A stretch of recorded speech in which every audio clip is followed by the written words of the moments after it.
Yes, I know. Crucify me all you want and scream at me about the fact that I was supposed to play the first Modern Warfare game before I played this one. I promise I will find a remastered copy of this game on the PS4 so that way I can finish that one and review it sooner on my schedule. Just bear with me on that. But for now, I want to get through all the Call of Duty games that I have available access to at my disposal. So with that said, let's get right down to business, shall we? And no, I'm not referencing the song from Mulan, and I'm talking about the 1998 original, not the 2020 remake. Clean your ears out.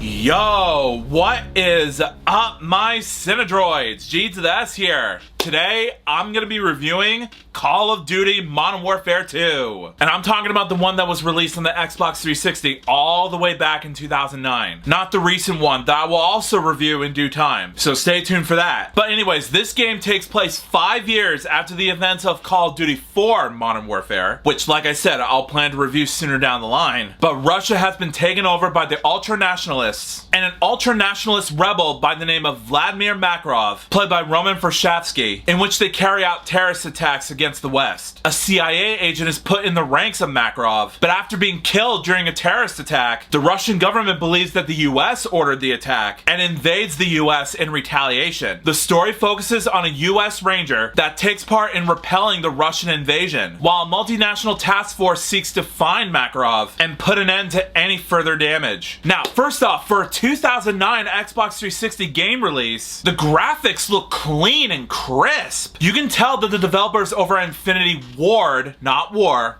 don't get those mixed up, put in a lot of effort into how the game is gonna look. In terms of both the game's use of action sequences and the mix of the gameplay controls, the gameplay feels so smooth whenever I have the task to annihilate every enemy possible in the game. Even when the game's telling me to shoot the Russians from a mile away, it makes it easier for me to zoom in on the enemy and snipe them clean. Now granted, it is hard to get headshots sometimes, but at the same time, that's every game nowadays. But still, in terms of execution, I gotta give kudos to Infinity Ward for making this game look as realistic as possible, even from back in the late 2000s, early 2010s. Keep up that streak. Also, the story in this game is very entertaining. Now, granted, it is jumbled and all over the place, but at least they all focus on one specific plot point. They all have a task to stop the Russian invasion.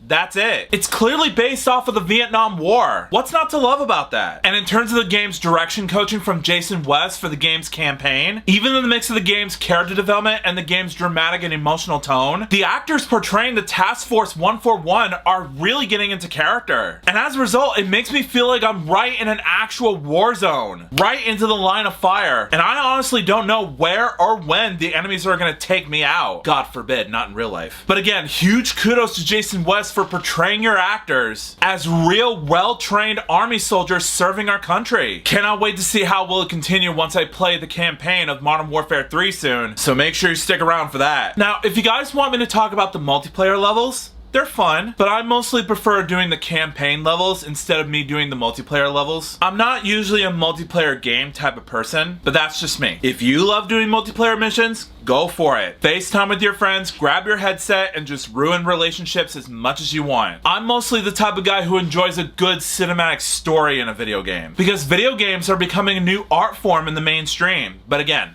you do you. Now, I did notice that this game spawned a very bizarre controversy surrounding a certain level in the game where you play as one of Makarov's men, and the game lets you slaughter innocent civilians in an airport. Not gonna lie, that shocked me when I first played it. But at the same time, if you honestly think that this game is incentive to commit murder in real life, you must be sick in the head. Even the game knows that you shouldn't commit a crime involving terrorizing and murdering innocent civilians. So the description says that there's a certain level in the game that may offend people. So you can either choose to play the level or skip it if you want. It's your choice. It's not like the game's forcing you to play that particular level. Again, going back to what Jeremy Johns has said in his Night Trap review. Feelings are real, but they're not always reality. Wrap that around your brain, people. Overall, guys, in the end, I thought Modern Warfare 2 was a fantastic gaming experience. The graphics look well polished, the characters felt realistic, the environments look out of this world, even during the time this came out, and the gameplay controls felt very comfortable while I'm shooting down enemies. In short, it was a ton of fun, and I cannot wait to play Modern Warfare 3 on my Xbox sooner on my schedule. So again, make sure you're subscribed. But in the meantime,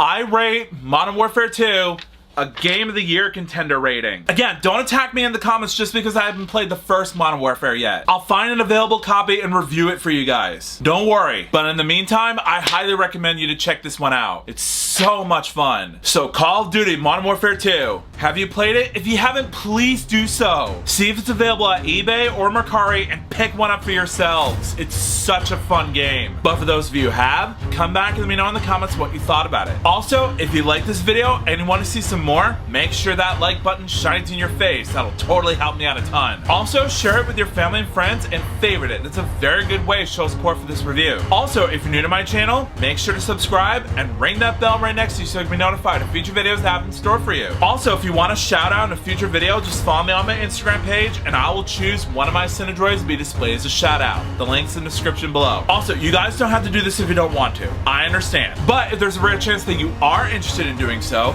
there's a little join button down below the video, just right next to the subscribe button. Or if you guys are watching it on an Apple device, be it iPhone, iPad, or whatever it is that you're using, there will be a link in the description so that way you can make it easier for you. But either way, if you click on the link or the button below, not only will you join my YouTube membership program, but you'll also have access to loyalty badges, custom-made emojis that I created for myself, week early access to future reviews, and a special shout out from yours truly. So if you guys want to be mentioned in a video, just click on the link or the button below and become a member. It doesn't cost you much. It only costs about $2.99 a month to join. So make sure you click on the link or the button and become an OG Cinedroid in no time. Also, I set up a Patreon page for you guys to check out as well. There'll also be a link in the description so that way you can visit my page and gain access to up to 4 membership tiers. On my page, I post nerdy fan polls, book audio reviews, and I'm planning to do movie/TV show episodes, both audio and visual, on my page as well, uncut and full length. So if that's your cup of tea, if you guys are interested, go to the link below, become a patron, and let's get to know each other a bit more. Also, if you want to subscribe to my gaming channel, there's either a link in the description or at the icon card at the top right corner of your screen. Go over there, subscribe, and let's just have fun together. Also, if you want to subscribe to my regular GS Productions channel, there will be a link in the description so that way you can check that out as well. Show it some love. It really helps out a lot. But until then, I'll see you next time. Peace out.